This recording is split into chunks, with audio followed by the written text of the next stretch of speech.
कल देश के प्रधानमंत्री आदरणीय नरेंद्र मोदी जी पहुंच रहे हैं। यानी देश के प्रधानमंत्री तीसरी बार बनने के बाद ये झारखंड की पहली यात्रा है और फिर झारखंड विधानसभा के चुनाव घोषणा होने के पूर्व की यह यात्रा है। ये सौभाग्य है कोल्हान प्रमंडल को, कोल्हान प्रमंडल के या झारखंड के इसको लोहनागरी में कल पहुंच रहे हैं। कई एक सौगात भी वो देंगे, यानी रेलवे बुलेट ट्रेन भी क्या बोलते हैं, वंदे भारत ट्रेन भी, उसको भी हरी झंडी दिखाएंगे। यानी रेल का सौगात भी देंगे और साथ में जो प्रधानमंत्री बनने के बाद और तीसरी टर्म सरकार बनने के बाद सबसे पहला निर्णय गरीबों के लिए जो किए थे 3 करोड़ आवास देने। तो झारखंड में भी 1 लाख से अधिक लोगों को आवास मिलेगा, उसको भी यहीं से वो रिलीज करेंगे। तो ये कुल मिलाकर के ये 2 सरकारी कार्यक्रम है। उसके बाद फिर पार्टी का प्रोग्राम है।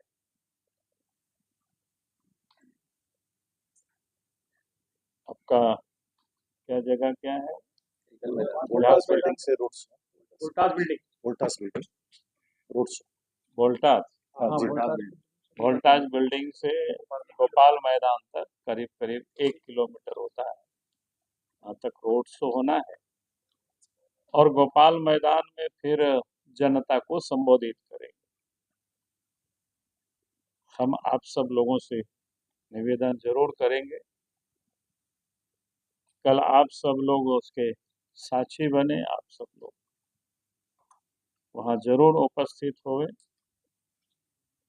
क्योंकि देश के प्रधानमंत्री को हम सब लोग सुन सके। जितनी भी प्रकार की जो तैयारियां होती हैं, हम सब लोगों के प्रयास है इस कोल्हान प्रमंडल के बूथ स्तर से हमारे कार्यकर्ता और समर्थक उस कार्यक्रम में लोग शामिल हो, उसकी पूरी तैयारी कर ली गई है। कल हम भी खुद चाईबासा गए थे और चाईबासा जिला का जो 5 विधानसभा क्षेत्र है उसकी हमने खुद बैठक एक समीक्षा की थी। शेष तो नंदू प्रसाद है, अभय कांत जी है, जिला अध्यक्ष है, ये सब लोग बैठकें कर रहे हैं और प्रदेश के भी हमारे महामंत्री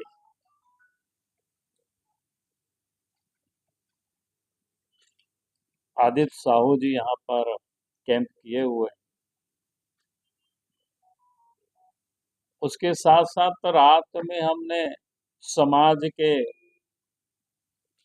जो जमशेदपुर में, जिसको हम कह सकते हैं लघु भारत, यानी पूरे देश के यहाँ लोग रहते हैं, तो सभी सोसाइटी के लोगों को लोग ने निमंत्रित किया था कि हम चेंबर भवन में, और वो भी 9 बजे रात में सब लोग उपस्थित थे, पूरा खचाखच भरा हुआ था। उन सबों से भी हमने आग्रह किया है कि भाई पूरा देश उस दिन जमशेदपुर दिखना चाहिए, पूरा भारत जमशेदपुर में रहता है। ऐसे लोग स्वागत भी करेंगे, उसकी भी पूरी तैयारी है और लोग पहुंचेंगे। और उस कार्यक्रम का नाम हम सब लोगों ने परिवर्तन रैली महारैली रखा। तो इसलिए मैं आप सब लोगों से कहूंगा कि आप सब उसमें जरूर शिरकत करें। बाकी आप सब लोगों के मन में कोई जिज्ञासा हो तो आप लोग पूछ सकते हैं। मंच पे कौन कौन आएंगे? मंच पर कौन कौन आएंगे कल आप उसको देख लेंगे। सर, मोदी जी कितने बजे आ रहे हैं और कितने देर तक जमशेदपुर का कार्यक्रम? यहाँ लगभग 10 बजे 10:30 बजे तक पहुंच जाएंगे और कुल मिलाकर के 2-1 बजे यहाँ से निकल जाएंगे। सर क्या लगता है कि जिस तरह से प्रशासन जो है एक्टिव है और जिस तरह से प्रशासन खास करके मीडिया को जो है 4 भागों में बांट दिया है, पत्रकारों को दिक्कत हो रही है, वो लोग बोल नहीं पा रहे, तो क्या 4 भागों में बांट दिया है मीडिया को। अलग अलग चार लोग अलग स्टेशन कवर करेगा, वो यहाँ नहीं करेगा, पानी करेगा, वो रेली करेगा, जो रैली का जो रोड शो करेगा वो गोपाल का काटेंगे, वो पॉसिबल नहीं है। तो सर आप इश्यू लगे कि बड़े हाउसेस में एक शहर में एक रिपोर्टर एक कैमरामैन होता है, तो आपके लिए पॉसिबल कि वो कैसे हो और हम भी चाहेंगे कि बढ़िया से कवरेज हो, इसकी भी हम जरूर सर चिंता आगामी करें। विधानसभा चुनाव में इस परिवर्तन महारैली का कितना असर पड़ेगा? देखिए, असर कितना पड़ेगा इसकी कोई मापदंड या नहीं है। हमने कहा कि ये चुनाव के पूर्व की एक बड़ी रैली और रैली मैं ये कह सकता हूँ कि आज झारखंड प्रदेश में जिन लोगों की सरकार चल रही है, झारखंड मुक्ति मोर्चा है, कांग्रेस पार्टी, तो 5 वर्ष अब होने को चला है। उनका 5 काम वो नहीं गिना सकता है कि उन्होंने 5 काम 5 वर्षों में जनता के लिए क्या किया, ऐसा कुछ भी कहने का उनके पास नहीं। आज वो आप देख रहे होंगे कि जिस प्रकार से वोट लेने के लिए हड़बड़ी में है, एक मैया योजना चलाई, उसमें भी आज मैं किसी अखबार का मैं न्यूज देख रहा था जो हमारे पास मोबाइल में व्हाट्सएप में लोगों ने भेजा था, शायद गुमला या कहीं तरफ जो आवेदन लोगों ने दिया था वो भी अफसर लोग कर्मचारी लोग देख करके चले आए। तो कहने का अर्थ है कि वो किस प्रकार से वो हड़बड़ी में है।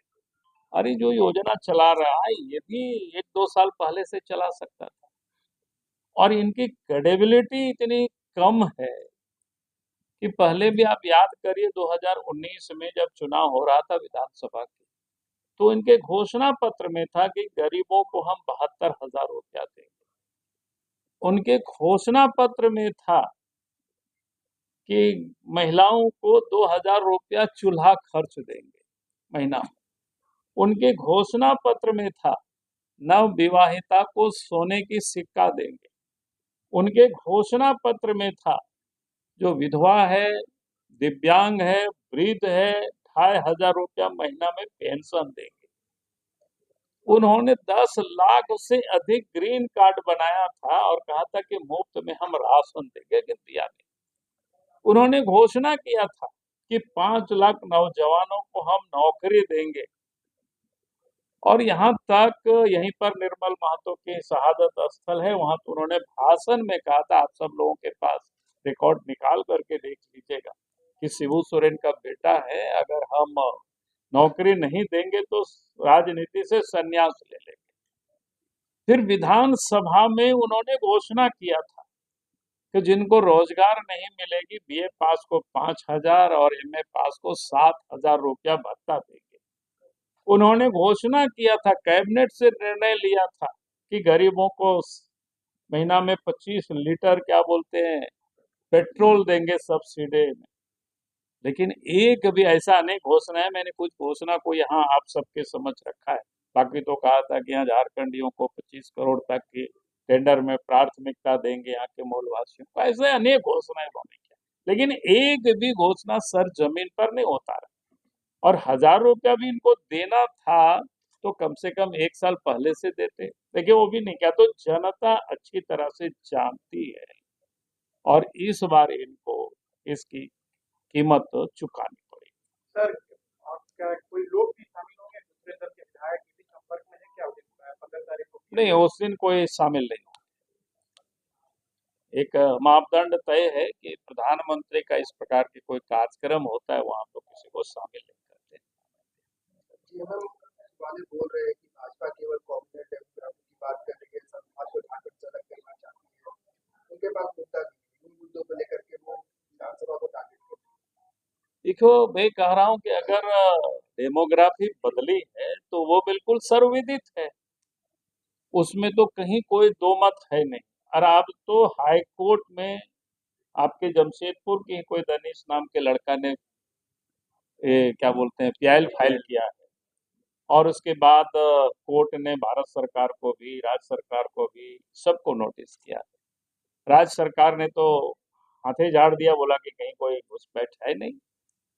लेकिन भारत सरकार के गृह मंत्रालय ने एफिडेविट करके, शायद अखबार में भी मैंने देखा छापा है, उन्होंने कहा है कि वहाँ घुसपैठ हुआ है, डेमोग्राफी बदला है और उस पर जांच होनी चाहिए।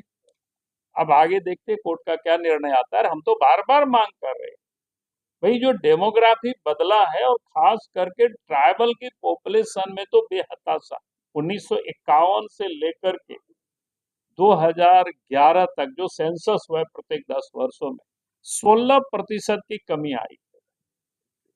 अब ये बहुत भयंकर स्थिति है। यानी 1951 में वहां पर ट्राइबल पॉपुलेशन 44% थे, आज वहां 28% में पहुंच गया है। उसका सीधा असर क्या पड़ेगा?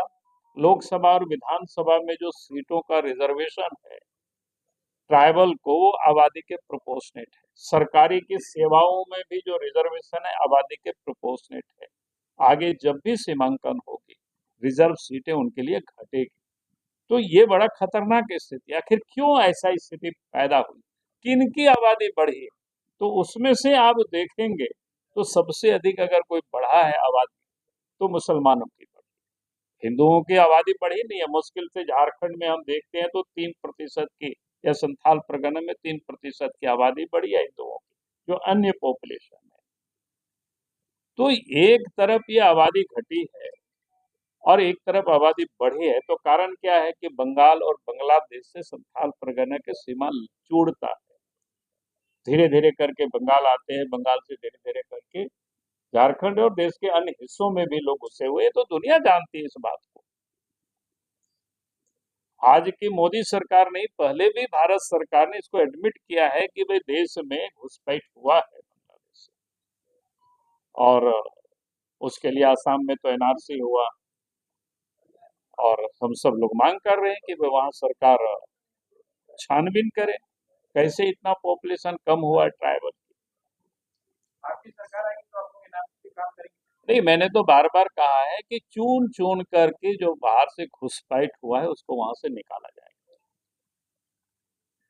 सर, झारखंड के मुख्यमंत्री अभी बयान दे रहे हैं कि प्रधानमंत्री पूरी दुनिया घूम रहे हैं, आप दिल्ली आ रहे हैं, जयपुर आ रहे हैं, इससे लेकिन कोई फर्क नहीं पड़ेगा।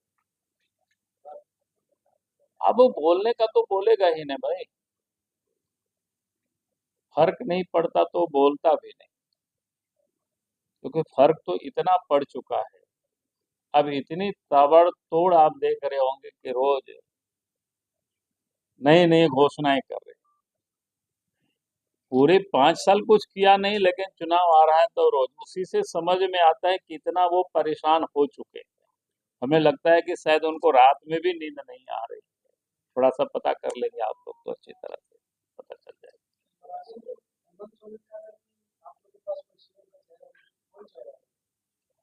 देखिए, भारतीय जनता पार्टी के कार्यकर्ता,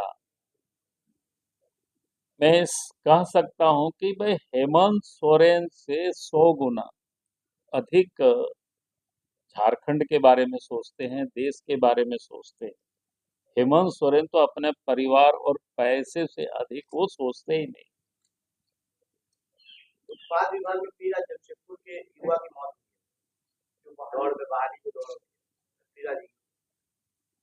देखिए, पहले ही मैंने कहा कि जिस प्रकार से सरकार ने जो बनाई और अचानक अफरा तफरी में बच्चों की दौड़ करा रहे, भाई इस प्रकार की जब किसी भी विभाग में बहालियां होती है तो बहुत पहले उन लोगों को नोटिस दे दिया जाता है या उनको एडमिट कर कि भाई अमुक तारीख को दौड़ हो। कम से कम 2-3 महीना का तो समय मिलना ही चाहिए ताकि बच्चे प्रैक्टिस कर सके। लेकिन उन्होंने ये काम भी नहीं किया। दूसरा, जिस मंथ में वो दौड़ करा रहे हैं वो भादों का, इस मंथ में इतना गर्मी रहता है, हम और आप खड़े भी होंगे 1 घंटा तो परेशानी होगी। तीसरा, जहां जहां जो बच्चों की हमने उनके परिवारों में भी जाकर के मिले थे और कुछ लड़के लोग भी हमसे मिले थे, हमने पूछा कि यार ऐसा क्यों हो रहा है, तो लोगों ने बताया कि सर एक एक केंद्र में इतनी बड़ी संख्या में बच्चों को बुला रखे हैं और लाइन में 12 बजे रात को लगते हैं और दूसरे दिन 10-12 बजे उनका नंबर आता है। यानी कहने का अर्थ है कि रात भर वो व्यक्ति जागते हैं, और रात भर जब कोई जागेंगे तो उसका बीपी तो हाई होगा ही। और उसके बाद 1 घंटा में 10 किलोमीटर की दौड़ लगाना, ये पता नहीं कि कौन सा, शायद हम जो पता कर रहे थे कि सेना में भी शायद इतनी दौड़ नहीं होती है, बहाली में भी, जितना इन्होंने उत्पाद विभाग। तो ये नौकरी नहीं दे रहे हैं, जॉब नहीं दे रहे हैं, बल्कि एक प्रकार से मौत दे रहे हैं उन लोगों को। हमने बार बार कहा कि हेमंत सोरेन जी से कि भाई आप कम से कम थोड़ा दिन स्थगित कर दीजिए और इसके बाद फिर शुरू करिएगा लंबे से, कोई जरूरत नहीं। अगर आप कहेंगे तो इलेक्शन कमीशन को हम लोग कहेंगे कि चुनाव में भी इसको वार्ड कर दे और बहाल करें, लेकिन बच्चों के भविष्य के साथ तो खिलवाड़ मत करो। बिल्कुल नए बच्चे, शादी ब्याह भी नहीं हुआ और ऐसे बच्चे लोग मर रहे हैं। हम 2-3 घरों में गए थे, उन लोगों के दर्द को मैंने देखा है। तो इसलिए मैं कह सकता हूँ कि ये जुल्म कर रहे हैं बच्चों पर। लगता है कि स्थिति बड़ा भयावह है। अब घर में भी देखते होंगे ना, पहले 1-2 बार आप पैखाना जाते हैं तो कोई आदमी सोचता है यार चलो ये तो नॉर्मल हो रहा है, लेकिन थोड़ा जब अधिक होने लगे तो फिर डॉक्टर को या फिर अपने दोस्त मित्रों को, अरे यार ये तो मेरा लगता है कि गड़बड़ हो जाएगा, क्या दवा लें या क्या करें। तो कहने का अर्थ इतना ही है कि पहले उतनी अधिक गंभीरता से नहीं सोच रहे थे, या देख भी हम लोग उतना नहीं रहे थे, लेकिन जब पिछले लोकसभा के चुनाव में कुछ क्षेत्रों में जहां पर हम सब लोग कभी पीछे नहीं रहते थे, लेकिन जब पीछे हो गए तो हम लोग कहा कि यार ऐसे कारण क्या है, यहाँ पर क्यों ऐसा हुआ। तब फिर हम लोगों ने देखना शुरू किया उसको गंभीरता से, तब समझ में आया कि नहीं, डेमोग्राफी काफी बदल चुका। अगर हम सब लोग यूं ही चुपचाप रहे तो आने वाले कल शायद मतलब हम और आप तो क्या डेमोक्रेसी की भाई हम सोच भी नहीं सकते। सर क्या आप लोगों ने कोई जांच कराई है कि जो डेमोग्राफी चेंज हुई है ये बांग्लादेश से ही आए लोग हैं या फिर हो अरे सकता है वही कि तो हम बाहर कह से रहे हैं लोग ना, जांच होनी चाहिए, यही तो हम लोग जांच की मांग कर रहे हैं। आखिर तो ये बिना जांच डेमोग्राफ के कैसे कहा जा अब रहा है कि ये कहा, बांग्लादेश इसलिए से मैं है? सकता हूँ, इसलिए मैं कह सकता हूँ आदमी की प्रजनन शक्ति है एक सीमा तक होती है, लेकिन अगर एक सीमा से जब देखते हैं कि पॉपुलेशन बढ़ रहा है तो लगता है कि मनुष्य तो इतना नहीं पैदा कर सकता है इतने वर्षों में। इसका अर्थ है कहीं ना कहीं बाहर से माइग्रेट होकर के लोग आए हैं, तो कहाँ से। बांग्लादेश से अभी 2 महिलाएं घुसपैठ की हैं तो उनके बारे में क्या राय है उनको क्यों नहीं बाहर किया जा रहा है अब दो घूस पे कौन सा दो घूसपैठ किया। जो अभी वहाँ की प्रधानमंत्री आई अरे हैं वो घुसपैठ नहीं है भाई, वो जान बचा करके वहां भागे। आप सबको एक समान सोचोगे तो मैं समझता हूँ घुसपैठ, और कोई शरण लिए उसको अंतर समझा करो।